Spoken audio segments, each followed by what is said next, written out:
Hi everyone, this is Josh Paulette from the Legislative Fiscal Division here to talk about a demographic update we did for the MAR Committee. This updates a report that we published in January of 2020, and we have some more recent data and a few different ways of looking at it. I'm going to move on to the next slide. So the research questions remain the same as in the previous report. One, what is Montana's demographic position? That is, what's Montana's demographic makeup, the recent past, the present, and the likely or projected future. And then two, what are the implications of that position for state and local public finance? Data comes from the US Census Bureau, the Census County Estimates. This is based on the 2010 census. So while the 2020 census has been completed, that data is not yet available to us. And also eREMI data, Montana-specific data. This was created for the Montana Department of Commerce, and it has projections out to 2060. One thing to note about this data is neither data source will include much, if any, COVID impact especially on migration. There's some evidence that some states like Montana have experienced more migration due to COVID in migration. And increases in population, obviously related to that. We can't see that in this data, so we will need to do another update in the future in order to better understand the impact of COVID on the state's demographic picture. So the findings have a few different types. First is statewide population aging. So this graph is a relatively simple look at age cohorts in the state: retirement age, working age, and then youth. So retirement age increases over time. Obviously, Montana is an aging state. It is the 6th oldest state in the US at this time, or 6th highest percentage of people over 65. That is projected to continue from 2020 to 2030. As you can see, the working age share of the population is expected to decrease as a proportion. The youth share of the population is expected to decrease relative to 2000, but projected to stay flat from 2020 to 2030.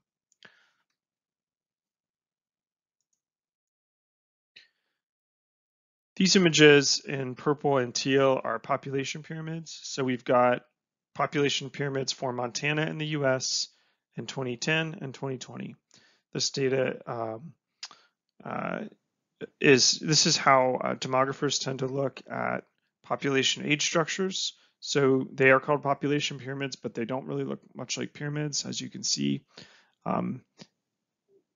For younger countries, countries with a lot of younger people, think about developing countries maybe, they do look more like pyramids, where you have a lot of people in the younger age groups and fewer people as you go up through the age cohorts. Obviously, that's not true for Montana or the US. A few things to notice from this graph, from this series of graphs. One is how obviously you can see the baby boom, especially Montana, right? That bulge in both the 2010 and 2020 graphs. You can see it as it moves up as we go through time. You can also see it in the US graph. Two, you can see, especially in 2020, that Montana is older than the United States. Montana has more people in those higher age cohorts as a proportion than the US does. And three, you can also see that the younger working age population, so people in their 20s, 30s, and 40s, that's increased as a proportion in Montana relative to the 2010. If you look at the 2010 and the 2020, you can see there are more people in the younger working ages. That indicates that in-migration has increased the amount of people in those age groups in the state in that 10-year period. Another way to look at aging is by county or by region. This graph shows aging by county. It is a graph of dependency ratio, so old age dependency ratio. So this is the ratio of retirement age persons to working age persons in the population. You can see the overall ratio is projected from, this compares 2000 to a projection for 2030. The overall ratio is expected to go from 0.22 to 0.39. So 0.22 means for every one worker in the population, you have 0.22 of a retired person. That's projected to go up to 0.39. You can see in 2030, the county projected to have the highest dependency ratio is Sanders County at 0.95. So that's about 1-to-1, right? So for every one worker, you have about one retirement age person projected in that population. A few things to notice about this image. One is that every county is expected to age, right? So every county is expected to increase its dependency ratio. And then another thing is that this increase is not equally distributed. Some counties are expected to age more rapidly than others, especially true in the more rural counties. This can happen because of older individuals moving into a region or county, or because of younger individuals leaving a county, or both. Both of those things can drive increases in old age dependency ratio. Continuing the discussion of findings, the third type of findings is migration impacts. This graph shows the 10-year net migration from Montana by age cohort, by 5-year age cohort. Over this period of time, this is from 2011 to 2020, Montana had net in-migration of about 107,000 persons, or 11.3%, which is pretty strong growth relative to other states. The largest amount of growth by a single cohort is among the college age cohort, 20 to 24. Of course, many of those individuals left the state before their 30s, so that offsets growth in that 30 to 34 cohort. If you average 20 to 24, 25 to 29, and 30 to 34, you end up with about 6,000 people in each age cohort, which matches up pretty well with the rest of the graph.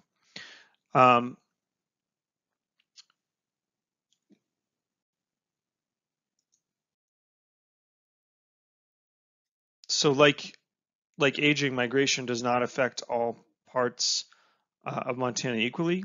So this graph shows it's the same 10-year net migration data, but it just shows it by space rather than age cohort. So blue is positive growth and red is negative growth.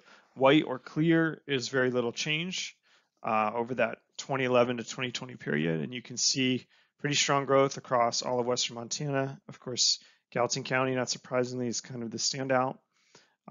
And negative growth in parts of northern and eastern central Montana. These images show the same 10-year net migration data, but break it up by the 7 more urban counties, so the 7 counties with larger cities, and all other counties are the rural counties. And of that 107,000 people who moved into this state in that 10-year period of time, you can see that 80,500 of them moved into those urban counties, which had a total of 13.5% growth. When you compare that to the rural counties, of course, of which there are many more, they had a little bit less than 27,000 people in the net, with 7.5% growth. So migration affects different counties of Montana in very different ways. The implications of this demographic change, there are a few types. In terms of revenue, immigration has caused property values to rise. I think that's been fairly evident, especially post-COVID. There's some evidence that individuals new to Montana have higher incomes than residents, especially those in like later working years or pre-retirement years. There's also lower tax rates on older Montanans that could contribute to changes in the future and future tax collections as the population continues to age. With respect to service demand, we would expect increased demand for retirement age services, including health services, which would include Medicaid, adult protective services, and other types of elderly support. We might expect to see increased demand for that. Flat growth in youth overall is projected between 2020 and 2030, but different regions will see different changes in the demand for K-12 services. In some regions, the demand will grow significantly, and in some it may shrink. Migration has varied impacts. Some regions are going to have higher demand for infrastructure due to more people moving in from other places and K-12 services as well. And it depends on population growth, which, like we saw, is not uniform across the state. Finally, labor market impacts. This yellow line graph is data from the U.S. Bureau of Labor Statistics. It's the labor force participation rate, so it's the percentage of all people in the population who are working. It has declined since the late 90s, which is characteristic of population aging. It's noteworthy now that Montana at this point is below the starting point of this graph, which is 1976. The 70s and 80s are when women enter the workforce in greater numbers, and due mostly to population aging, Montana is below that 1976 percentage. You'll note that the impact of COVID-19 on the right-hand side of the graph is quite jagged, and I think we're still learning what impact COVID will have on our labor force participation rate. You can see the way that it's bounced around in those 18 months or so. So I think we will need to update this report again in order to better appreciate the impacts of COVID on the state's demographic picture. If you'd like this report, it is available on our website, and feel free to download and read the report for further detail.